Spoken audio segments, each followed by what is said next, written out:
12번 문제 들어가도록 하겠습니다. 다음 사례, 제가 이상심리는 사례가 많이 나온다 이렇게 말씀을 드렸었고요. 자, 사례를 읽고 물음에 답하시오 라고 했습니다. 이렇게 되어 있을 때, 사례가 이렇게 되어 있을 때 사례를 먼저 보지 마시고 밑에 있는 지문을 먼저 보시는 게 좋습니다.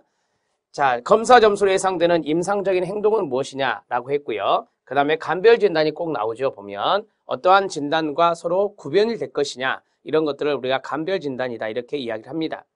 자, 중학교 3학년 학생으로서 밖에 나가는 것을 좋아하지 않고 어려서부터 컴퓨터만 했다고 합니다. 3세까지 말이 안 되었으며 눈맞춤도 안 되었습니다. 언어 치료를 받은 후 조금 나아졌으나 여전히 눈 마주침은 안 된다고 합니다. 전체 지능 편차 IQ가 나왔습니다. 웩슬러 지능 검사의 편차 IQ 59로 동작성이 언어성보다 더 높습니다. 자, 그리고 사회 성숙도는 55점, 언어성 검사에서는 산수 6점, 숫자 외우기 8점, 숫자 외우기가 높고요. 동작성 검사에서는 토막 짜기가 8점, 모양 맞추기가 7점, 차례 맞추기가 8점으로 전체적으로 높습니다. 그래서 동작성 검사가 언어성보다 높다 이렇게 앞에서 말씀을 드린 겁니다. 자, 전체 지능의 편차 IQ를 보니까 59로서 그리 높은 거 아니죠? 평균이 100이고 표준 편차가 15인 게 편차 지능 지수니까 높은 게 아니다 이렇게 보시면 되겠습니다. 낮다라고 보시면 되겠는데요. 자, 이제 이 사례에 대한 내용들은 어느 정도 이제 아시게 되었고 그 다음에 1번부터 차근차근 진행을 해보면요. 이제 검사 점수로 예상되는 임상적인 행동이 되겠습니다. 이 내용들을 잘 써주시는 게 좋은데요. 사회적 상호작용에서의 질적 장애가 나타나고 있습니다. 자, 눈 마주침이 안 된다라고 했으니까 사회적인 상호작용에서 질적인 장애가 나타난다. 사회 성숙도 점수가 55점으로 낮고 그 다음에 눈 마주침이 잘 안 된다는 점이 그 근거가 되겠습니다.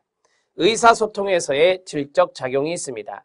질적 장애가 있는데요. 3세까지 말이 잘 안 되었다고 제시를 했었죠. 따라서 의사소통에도 문제가 있다라는 것을 우리가 알 필요가 있겠습니다.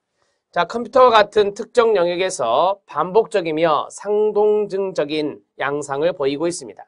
반복적인 행동을 우리가 상동증, 상동행동이라 하는데요. 자, 이러한 것들이 나타나고 있다. 앞에를 보시면 어려서부터 컴퓨터만 하고 있다라는 측면에서 우리가 상동증적이다, 반복적이다, 그것만 하고 있기 때문에 상동증적인 행동, 그 다음에 반복적인 행동이 나타난다. 그런데 특정 영역에서 나타났죠. 컴퓨터와 같은 특정 영역에서 나타내고 있습니다. 자, 네 번째 이제 지능에 대해서 좀 이야기를 해보면 자, 59점으로서 가벼운 정도의 정신지체, 정신지체 중에 가장 많은 정신지체가 가벼운 정도의 정신지체라고 하지요. 여기에 해당되며 여러 가지 증상으로 볼 때 자폐증이 동반된 것으로 볼 수 있습니다.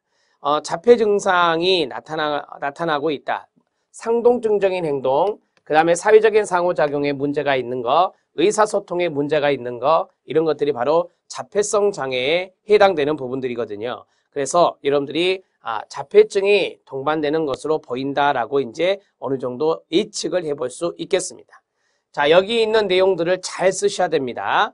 자, 가장 중요한 포인트는 바로 이게요. 사회적인 상호작용의 어려움, 의사소통의 어려움, 그 다음에 반복적이고 상동증적인 행동, 상동행동 해도 되고요. 그 다음에 편차 지능지수, 웩슬러 지능검사를 통해서 봤을 때 가벼운 정도의 정신지체, 이런 것들이 포인트가 되겠습니다. 자, 이제 그 다음에 두 번째, 감별 진단에 대해서 이야기를 해야 되겠죠. 자, 감별 진단은 아스퍼거 장애가 있습니다. 여러분, 아스퍼거 장애는 우리가 DSM-4까지는 규정이 되어 있었지만 DSM-5에서는 이게 삭제가 됐었죠. 삭제가 됐죠. 자, 아스퍼거 장애, 그 다음에 소화기 붕괴성 장애, 그 다음에 세 번째가 레트 장애라고 하는 것이 있습니다. 자, 여러분, 우리가 이제 감별 진단이라고 하는 것을 이런 식으로 써주고 간단하게 설명하는 것이 더 좋을 수도 있어요. 채점을 받는 데 있어서, 점수를 받는 데 있어서.